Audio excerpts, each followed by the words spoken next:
आप सभी का अभिनंदन है। सभी को नमस्कार।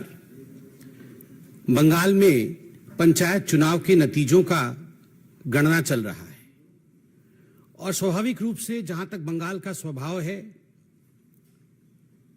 हम जानते हैं कि कहा जाता था कि what Bengal thinks today India thinks tomorrow.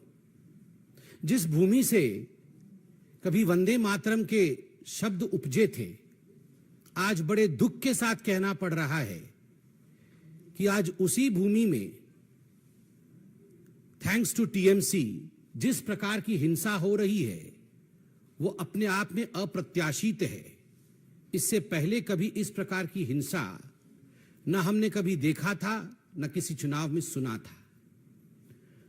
चुनाव और हिंसा आज बंगाल में पर्यायवाची शब्द बने हुए हैं और बंगाल में ये कोई पहली बार हो रहा हो ऐसा विषय भी नहीं है। इस बार के पंचायत के चुनाव जो कि अभी 8 जुलाई को संपन्न हुए, आज काउंटिंग चल रहा है। आज अखबारों में हर जगह ये खबर छपी है कि लगभग 45 लोग आज तक, जब से नॉमिनेशन आरंभ हुआ है और काउंटिंग अभी चल रहा है, लगभग 45 लोगों की हत्या की जा चुकी है। 45 people have died as of today as far as the panchayat elections of 2023 in West Bengal is concerned. आप याद करिए, इससे पहले के असेंबली चुनाव 2021 में लगभग 52 लोगों की, 52 लोगों की हत्या हुई थी। 52 people had died in the assembly elections during Bengal. 2018 के पंचायत के चुनाव में 23 लोगों की हत्या हुई थी, चुनावी हत्या। और उससे पहले 2013 के बंगाल के पंचायत के चुनाव में 15 लोगों की हत्या हुई थी। 2013 में 15 लोग, 2018 में 23 लोग और 2023 जो वर्तमान का पंचायत चुनाव चल रहा है उसमें 45 लोगों की हत्या। उत्तरोत्तर दिन प्रतिदिन लोकतंत्र किस प्रकार दम तोड़ रहा है बंगाल में, यह आपके सामने पेश है, संख्यावत पेश है। बंधुगण, केवल हत्याएं नहीं, आप अगर अखबार पढ़ेंगे तो जिन शब्दों का प्रयोग सर्वाधिक किया गया है बंगाल के पंचायत के चुनावों को लेकर, वो शब्द है फायरिंग, गोलीबारी, बॉम्बिंग, बमबारी, बोगस वोटिंग, रिगिंग, मतपेटियों का जलाना, मतपेटियों को फेंकना। कोई तालाब में फेंक रहा है मतपेटियों को, तो कोई वोट रिगिंग करके किस प्रकार से जीता जा सकता है, टीएमसी उस प्रयत्न में, उस यत्न में लगी है। जिस डेमोक्रेसी में, जिस लोकतंत्र में फायरिंग, बॉम्बिंग, हत्या, रिगिंग ऐसे शब्दों का प्रयोग होता है, उस लोकतंत्र का क्या वजूद है, आप जरा सोच के देखिए। बंधुगण, आप सभी जानते हैं कि जहां तक भारतीय जनता पार्टी का सवाल है, हमने लगभग 6000 पोलिंग बूथों पे रीपोलिंग का डिमांड किया था। इस कदर एक बायसनेस के साथ ये पोलिंग हुई है। आप सबने सुना था सुप्रीम कोर्ट और हाई कोर्ट ने क्या कहा था। सुप्रीम कोर्ट ने ताकीद किया था राज्य सरकार को कि आप सही तरीके से तटस्थ होकर केंद्रीय बल के साथ, सेंट्रल फोर्सेस के साथ चुनाव कराइए। सेंट्रल फोर्सेस तो गई, मगर डिप्लॉयमेंट जो सेंट्रल फोर्सेस के हुए उनका ठीक तरह से डिप्लॉयमेंट राज्य की सरकार ने नहीं किया। जो सेंसिटिव बूथ होती है उनकी संख्या छुपाई गई, सेंसिटिव बूथ का डाटा दिया नहीं गया। सेंट्रल फोर्सेस के होने के बावजूद 45 लोगों की हत्या, यह दिखाता है कि राज्य सरकार किस प्रकार से एक प्रायोजित रूप से इन हत्याओं को अंजाम दे रही थी।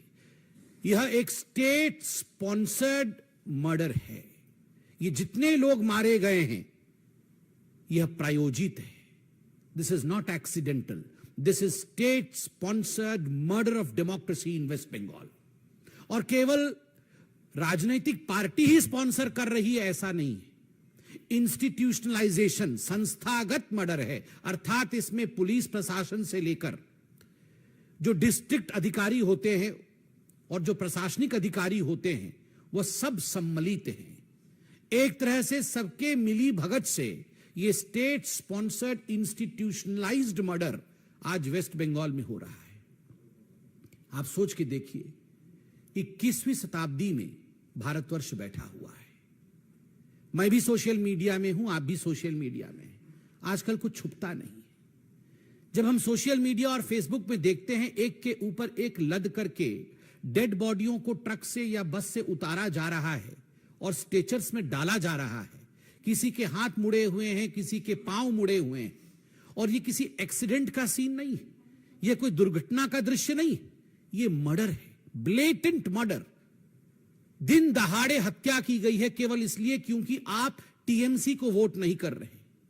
और ये कोई केवल भारतीय जनता पार्टी के कार्यकर्ताओं का मर्डर नहीं है, इसमें कांग्रेसी भी हैं, इसमें कम्युनिस्ट पार्टी के लोग भी हैं, इसमें बाकी पार्टी के लोग भी हैं, ऐसे लोग भी हैं जिनका राजनीति से कोई लेना देना नहीं है, वो केवल वोटिंग करने जा रहे हैं। ऐसे लोगों की हत्या हुई है। जब इस प्रकार का दृश्य सोशल मीडिया और फेसबुक में हम देखते हैं तो मैं कई बार सोचता हूं कि अगर यही दृश्य कोई भाजपा शासित राज्य से आ रहा होता तो हाहाकार मच गया होता। ये सारे नेता, ये जो हाथ पकड़ पकड़ के कभी बेंगलुरु में खड़े होते हैं तो कभी किसी और राज्य में खड़े होते हैं, महागठबंधन का दृश्य दिखाते हैं। कहां है वे सारे नेता? कहां है लालू प्रसाद यादव? कहां है नीतीश जी? कहां है वो मोहब्बत की दुकान खोलने वाले राहुल गांधी? कहां है ये सारे महागठबंधन के नेता? एक के मुंह से एक शब्द नहीं निकला है, एक शब्द नहीं निकला है। राहुल जी कहां है आपका? आपकी मोहब्बत की दुकान का कोई जिक्र नहीं है। आप तो पूरे हिंदुस्तान में मोहब्बत की दुकान खोलना चाहते थे। मैं बताता हूं राहुल जी, आप आज मोहब्बत की दुकान के विषय में बात इसलिए नहीं कर रहे हैं क्योंकि आपके आकांक्षाओं का मेगा मॉल खुला हुआ है। The mega mall of your ambition. You want to become the ruler of this country by hook और बाय क्रुक। कैसे भी मैं सत्तासीन हो जाऊं, मैं सत्तारूढ़ हो जाऊं, और अगर हमारे लोग हत्या कर भी रहे हैं तो कोई बात नहीं है, वहां मोहब्बत की दुकान की आवश्यकता नहीं है। ये मोहब्बत की दुकान और मोहब्बत के दुकान की फरमान ये केवल उन्हीं जगह आवश्यक है जहां मोदी जी पे और भारतीय जनता पार्टी पे प्रहार किया जा सकता है। कोई बात नहीं अगर कांग्रेस का कार्यकर्ता भी टीएमसी के लोगों द्वारा उसकी हत्या कर दी जाए और कांग्रेस के नेता खुद बंगाल में कहे कि हमारे कार्यकर्ताओं की हत्या हुई है, उस पे भी राहुल गांधी और कांग्रेस के शीर्ष नेतृत्व की चुप्पी यह दर्शाता है कि इन लोगों का एम्बिशन कितना बड़ा है। यह लोग डेमोक्रेसी की हत्या होते हुए देख सकते हैं मगर अपने एम्बिशन की हत्या होते हुए, अपनी महत्वाकांक्षा को लुटते हुए नहीं देख सकते। मां, माटी और मानुष की बात करती थी ममता बनर्जी। मां आज बिलख रही है, रो रही है। माटी आज रक्त रंजित है। मानुष की आज हत्या हो चुकी है। और ममता जी माफ करिएगा अगर मैं कहूं कि निर्मम बंदोपाध्याय जी ये सब मूक दर्शक बन के देख रही है तो ये अतिशयोक्ति नहीं होगी। ये निर्ममता है, ये ममता नहीं है। ये डायमंड हार्बर मॉडल है। डायमंड हार्बर जहां से अभिषेक बनर्जी लड़ते हैं, उनकी कॉन्स्टिट्यूएंसी है भाईपुओं की, और जिस प्रकार से वहां दादागिरी की राजनीति चल रही है, वहां counting agent Bharatiya Janata party और दूसरे पार्टी के काउंटिंग एजेंटों को छोड़ा तक नहीं जा रहा है। ये चारों ओर बंगाल में ये चल रहा है। काउंटिंग एजेंट अगर टीएमसी का नहीं है तो 2 किलोमीटर पहले उसे रोका जाता है। जिस दिन नॉमिनेशन भरने जाता है किसी और पार्टी का कार्यकर्ता, पहले उसे मारा जाता है, डराया जाता है, धमकाया जाता है। फिर भी अगर नॉमिनेशन भर देता है तो उसके लोगों की हत्या की जाती है। फिर भी अगर इलेक्शन हो जाता है तो काउंटिंग डे के दिन काउंटिंग एजेंट को वहां घुसने नहीं दिया जाता है। रिगिंग करने की कोशिश होती है, बम फेंकने की कोशिश होती है, और उसके बाद भी अगर हो जाता है तो किस कदर वहां दंगा की जाती है कि आज हेमंत बिश्व शर्मा जी ने भी ट्वीट करके बताया है कि कई हजार लोग बंगाल छोड़ के आज शरण में हैं आसाम में। यह लोकतंत्र है, यह लोकतंत्र है ममता दी। ममता जी, आपको उत्तर देना होगा, क्या यह लोकतंत्र है कि एक राज्य के लोग चुनावी गणना के दिन राज्य छोड़ करके दूसरे राज्य में वो शरण लेते हैं? और यह पहली बार नहीं हो रहा है, असेंबली के चुनाव में भी ठीक इसी प्रकार हुआ था। बांग्लार गणतंत्र रक्त स्नात, এখানে ভোট হলে মানুষের প্রাণ চলে যায়, এখানে নিয়ম কানুনের কোনো বলয় নেই। মুখ্যমন্ত্রী নির্মম বন্দ্যোপাধ্যায় ও তার পরিষদদার সরকারি আইনকে ক্ষমতা টিকে থাকার মেশিনারি বানাইছেন। আমি এই ব্যবস্থার তীব্র নিন্দা করি। भारतीय जनता पार्टी इस पूरे व्यवस्था की जिस प्रकार से हिंसा हो रही है, जिस प्रकार से लोकतंत्र की हत्या हो रही है, उसकी तीव्र निंदा करती है। धन्यवाद। कोई प्रश्न हो तो अवश्य पूछें। सर, मेरा सवाल है कि विधानसभा चुनाव के पहले से लगातार वहां हिंसा जारी है। मेरे हिसाब से कभी हिंसा वहां थमी नहीं। संविधान इस देश में उसके अंदर कुछ व्यवस्था भी है, तो आखिर क्यों केंद्र सरकार किस बात का इंतजार कर रही है? आपने खुद आंकड़ा दिया कि कितने सैकड़ों लोग मारे जा चुके हैं। देखिए, जहां तक भारतीय जनता पार्टी का विषय है, मैं उसका विषय रखता हूं। केंद्र सरकार के विषय में सरकार के प्रवक्ता अपने विषय को अवश्य रखेंगे। भारतीय जनता पार्टी ने एक कमेटी बनाई है, 4 दलीय कमेटी है, और यह कमेटी वहां पर हिंसा को पढ़ने, उसके विषय में जानने के लिए, उसके विषय को स्थापित करने के लिए गई है। केंद्र सरकार भी, हमने देखा है न्यूज के माध्यम से, गृह मंत्रालय ने रिपोर्ट भी मांगी है। तो स्वाभाविक रूप से इन सब विषयों का आंकलन करने के बाद जो भी उचित कदम होगा सरकार व पार्टी उठाएगी। कोर्ट में भी विषय गया हुआ है, इसके विषय में भी आप जानते हैं।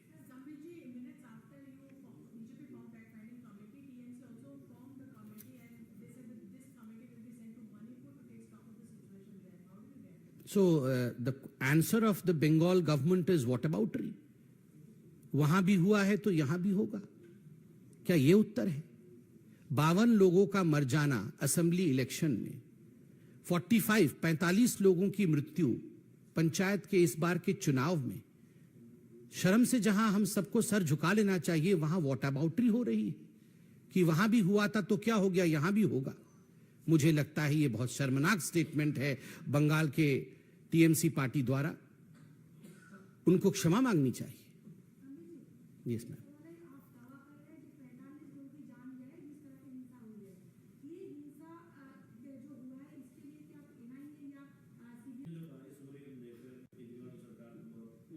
ओछी राजनीति मैं देख रहा हूं, ट्विटर के माध्यम से भी कुछ लोग दोषारोपण करने का काम दिल्ली में बैठ के कर रहे हैं। मुझे लगता है कि जब चुनाव लड़ते हैं और कहते हैं कि जिम्मेदारी मेरी है, जब एडवर्टाइजमेंट पे करोड़ों खर्च करते हैं तो जिम्मेदारी लेने पर भी तनिक सी जमीर खर्च करनी चाहिए।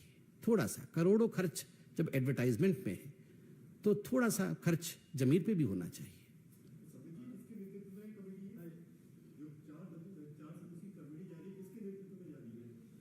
नहीं, वो कमेटी आपको पूरा पेपर दिया गया है।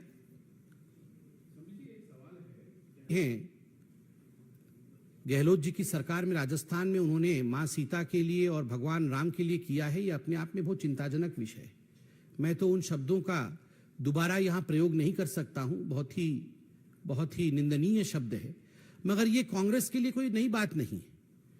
जिस पार्टी की अध्यक्षा, पूर्व अध्यक्षा आदरणीय सोनिया जी का मानना है कि भगवान राम का अस्तित्व ही नहीं है, भगवान राम काल्पनिक है, और इस पे उन्होंने सुप्रीम कोर्ट में एफिडेविट दिया, तो स्वाभाविक रूप से मां सीता के विषय में इस प्रकार की अभद्र टिप्पणी करना तो वो उनके स्वभाव में, उन्होंने अपने स्वभावगत आचरण किया है जो कि निंदनीय है।